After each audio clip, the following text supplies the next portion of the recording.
Hey everybody, Todd Vandermeid back for another edition of Freedom Steel. The Vanderstock ruling came out today, so let's talk about a few nuggets in it after the intro.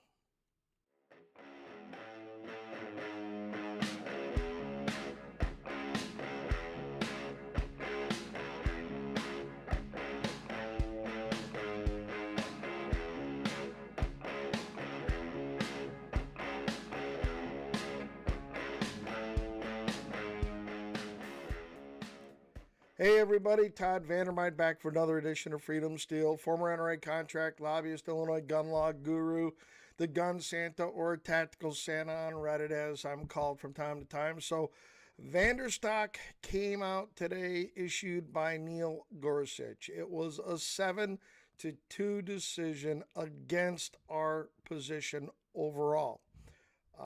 It's a narrow ruling, and a lot of other guys have been out there pontificating about the ruling itself. We'll do that in another video. It seemed like it was just the day for it. I was on my way out and I got rear-ended at a stop sign. That's how my morning started, and about 30 minutes later found out that this had come out against us. So when life hands us lemons, we ought to grab some vodka and make some vodka lemonade. That's the way I look at this decision. Rahimi, gave us some problems, but I think there are some things within Rahimi that we can work on and we can build off of and turn it around on the other side. Here, too, I think there are a few points that will actually work to our favor. Without debating the whole ruling, I disagree with the ruling. I don't like what they did. They did some stuff in here that is along the old Salerno lines that deals with facial challenges. They did the same thing in Rahimi on a facial challenge. There's some similarities there. However, like I said, we're going to make some vodka lemonades out of the lemons that they have handed us here because I think there are some things to talk about. The first one I'm going to talk about here, or the one I'm going to focus on this video, is suppressors. So in this decision, the term silencer or a variation of is used over 20 sometimes. And then when you add in the word muffler, it is used another dime. So 32 times that phrase appears in here. And it appears in some interesting ways. So while most of this is going to be labeled dicta by the other side and some other people, I think that the Peterson case on suppressors down in the 5th District is possibly the biggest winner today. So if you'll remember, a week ago, the Department of Justice filed a brief about suppressors for the en banc vote. And then the internet and the gun owning community blew up on it. And about 24 hours later, the Department of Justice said, hey, we're going to rethink this. Please put a pause on the vote. Now, I think that this is where we can take advantage of this. And so let me go through what they said in this. On the second page of the decision, it says the GCA mandates apply to firearms. C922 T923A1. And the law defines that key term broadly. Under 921A3, a firearm includes any weapon, including a starter gun, which will or is designed to or may readily be converted to expel a projectile by the action of an explosive. B, the frame or receiver of any such weapon. C, any firearm muffler or firearm silencer. So right here, the Fifth Circuit said suppressors, silencers aren't firearms. But here, the Supreme Court, has just said something to the opposite, saying, "Oh no, they fit in this." Uh, and they go on to talk about, and this kind of gets into that narrow stuff that Congress has specified that the terms firearm silencer and firearm muffler encompass any part or combination of parts used to assemble or fabricate those items. And they then reference the uh, the Federal Firearms Act of 1938. Um, they go on here. We do not doubt that subsection A sweeps more narrowly than some other statutes. No one thinks it reaches every piece or part that can be used to produce a firearm. Um, and it does not regulate standalone triggers, barrels, stocks, or magazines. So interesting. They get to that. But that part about regulating parts and components from the NFA gets real important a little farther down. The dissent must acknowledge, for example, the standalone frame or receiver and silencer qualify as firearms, for the statute tells us so expressly.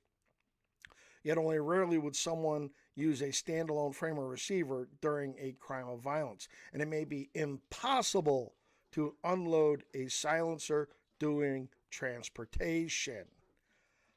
They go on, it's a fact that if it proves anything, proves only that Congress's definition of firearm is capacious one indeed. It's very broad. And they are saying right here, right now, suppressors, silencers fall within the definition of a firearm, which is absolutely kind of opposite of what the Court of Appeals said in Peterson. And they go on, though this directive may seem simple enough, it is complicated by the fact that the statutory definition of firearm includes some incomplete weapons, mufflers, and silencers. Yet, all the same, 923I treats them as firearms. So, while this may be some dicta within, it is the reasoning behind, and the Supreme Court has now pronounced that suppressors are, quote, firearms. So, this really, there's more in here. And, so going a little deeper into this, so 923 requires the gun's frame, the very item that isn't fully finished, to bear a serial number.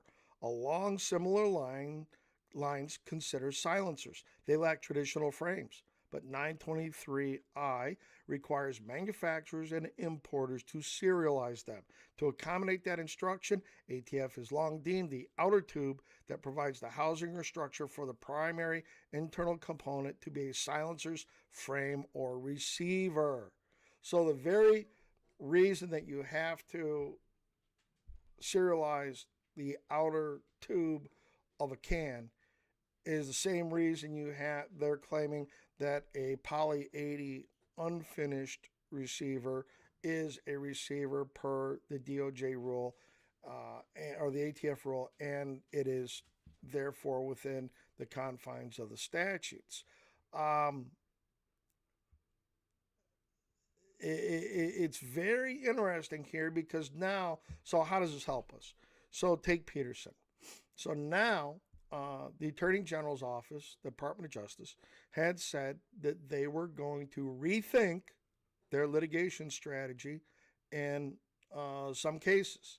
And they had asked the Fifth Circuit to pause on their en banc vote. So right now, the Supreme Court has just given a gift to Attorney General Bondi. So what I think the Department of Justice can do is the Department of Justice can turn around and say, since we issued our letter, the Supreme Court has given us new guidance. The Supreme Court has explicitly said in Vanderstock that silencers, suppressors, mufflers, whatever you want to call them, however they're referenced within the statute, are to be treated as firearms, and they use that very reasoning for why a poly 80 frame can be treated as a frame and an actual firearm frame, not an, even though it's unfinished and not at its current, at its normal state, ready to be used, it still needs some work done. And I think that we can have the DOJ go in and say, look, Supreme Court has given us new guidance. We're taking this. It is our position now that firearms or suppressors now are covered as firearms, and we're flipping our position. And we would encourage an en banc vote to reverse the three-judge panel's decision, because the three-judge panel, while we disagree with did not have the benefit of this Supreme Court ruling. So there's a couple other things in here that talk about, in some things that I picked out with some words. I'm not going to dive into that because I don't want this to be a half hour or longer video, but I think this is very, very important. I think that we can I think we can use this to our advantage. And this is one of those times to where it's like everybody's sitting there, crying that somebody peed in their cornflakes. And rather than that, I think we need to sit here and take the lemons, make lemonade, and get on with it and use this to our advantage. And I think the Peterson case would be one of the ones where we could strike that out, because either you just said what you meant, you mean what you just said, or you don't. Now, we can have that debate about Bruin and Rahimi, but the fact is, this is where we are. I also think there's two other nuggets in here that I think are important, that are going to help us in other litigation, but I wanted to get this quick video out there while I was thinking about it. So if you want, please like, subscribe, copy and paste this link around. We really appreciate all the help that you guys do in getting us subscribers and looks and views and all that kind of stuff. But hey, this is just one of the nuggets I think is buried within this. I would have loved for the decision to go the other way, but it didn't.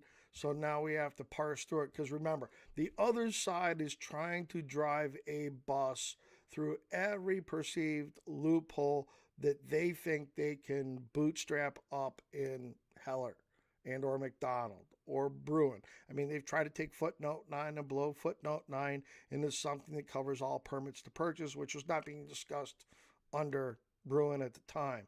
And I think we need to look at these and bring things forward when the court hands us gifts like this. So, as always, thank you very much.